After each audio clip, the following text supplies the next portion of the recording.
And I could sit here for 2022 and talk about, you know, the best Phantom skins, the best fucking Vandal skins, which, you know, kind of gets boring nowadays because I mean, yeah, we kind of did say that just 3 weeks ago, but to be completely fair, to be completely honest here, technically it's a new video. We haven't had a battle pass ranking on this channel, right? Obviously, I also don't have any content right now, I'll be real, but I'm busy streaming. I'm busy enjoying the stream and there's no content around, so we might as well just rank some battle pass skins. And, you know, if you check the title, a huge shout out goes out to the drippiest boy in the game, right? Obviously, it's his title. We might as well just use it for this video, but you know how these videos go, right? We have 10 battle pass skins. I'm going to take a look at each and every single one of them, rank them worst to best, and try to stay as constructive as possible when it comes to criticism, or, you know, just talking about why it is a good knife. But, you know, talking about constructive criticism, it is kind of tough with this one. Now, the Outpost knife, 7th place, worst one in my opinion out of all the battle pass knives. I mean, I don't know, like the only situation in which I would use this knife is if I don't have any other good looking knife and I'm a Viper main, because I feel like Viper is the only viable character that actually looks somewhat good with this knife. Other than that, just design kind of bland, and, you know, the effects, it is kind of, you know, nothing too special. In the ranking of all the battle pass skins, I feel like or, you know, battle pass knives, I think this definitely deserves the last place. And, you know, something that I do want to add to this knife is that this literally does look straight up like a tool out of a toolbox. Like, you wouldn't even question it twice if you see this lying around in the toolbox. Let me know in the comments down below if you agree. But, you know, jumping onto the next one, we have the Kingdom knife. It has to be done right. The only reason the Kingdom knife isn't the worst one on this list is because the design is a bit more clean than it is on the Outpost. I mean, both of them, they lack animations, they lack actually anything that is special about them. You know, at least I kind of do vibe with all the people that actually use this Kingdom knife, because, hey, it is a, you know, just kind of showing off that you are an actual OG, right? I mean, it's the first battle pass, so this has to be kind of honored, even though, hey, in the end, it is a default knife. But, hey, jumping onto the 8th place, right? Next up, we have the first ever sword to release in the battle pass, and that is the Highfind sword, right? This one, I'll be real, kind of looks like an ugly piece.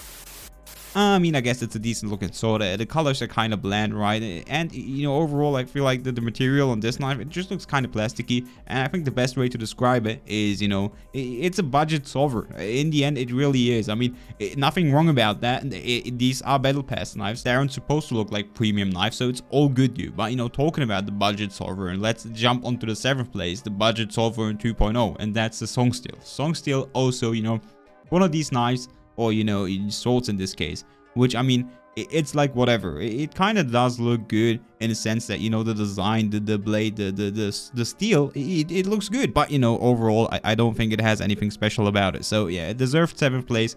6th place. Next up, another sword type of thing, which actually I do like. The K-Tech Katana, the K-Tech blade, sword, whatever you want to call it. I think, design-wise, this is top tier. What I think is a bummer about this one is, in terms of, like, animations, it just doesn't fit. It looks out of place, right? It looks like a katana, right? A modern futuristic katana that just has the sword animations, and it feels like out of place. Visually though, it just looks so smooth and good, which is the reason why this has to be my 6th place. Now, next up on the 5th place, the Genesis knife. Why? Pretty simple. It's not a sword, dude. It's like the first knife after like 10,000 swords that we got in the battle pass that actually is something new for a battle pass knife. So I appreciate it, right? It has the Doctor Strange vibes going on, kind of budget origin knife. It looks good, nothing too special, but it's something different, it's something new, which is a reason alone to put this on the 5th place. Now, 4th place has to be the Prism X, first knife that actually has colorways, chromas, which is huge for battle pass knives. Not only do we get a good looking one, which I think this definitely is, it's clean, it's simple, it's straight to the point, and I wouldn't even call this a budget Primax or budget glitch X. It actually does look good on its own, and the fact that we have 4 variants is, I think, a good bonus for a battle pass knife. Now, the 3rd place is the Artisan Foil, aka the 3rd person chopstick, aka the big boy in 1st person, because it literally covers the entire screen. I like this knife. Straight up, yes, this is a sword, but it has custom animations for a battle pass knife. It doesn't have the, you know, usual sword animations which make these knives so boring in the battle pass. It has a new animation, and look at this, it has a new animation, straight up way better than all the other swords. The colorways also, right, this one comes with colorways, and I feel like each and every single one is kind of legit. They do look good. It's a top tier knife skin for a battle pass, which I think definitely deserves the 3rd place. But now let's talk about the actual battle. Let's talk about the reason why the comment section is probably gonna go wild. It's the decision, right? Velocity Ceramic versus the Rune Dagger. Which one is better? Now, I actually made an in-depth video, you know, smart little plug here. I made an in-depth video. If you want to check it out, I'll do an in-depth comparison. If I have to rank these in this video, again, I go with the same decision.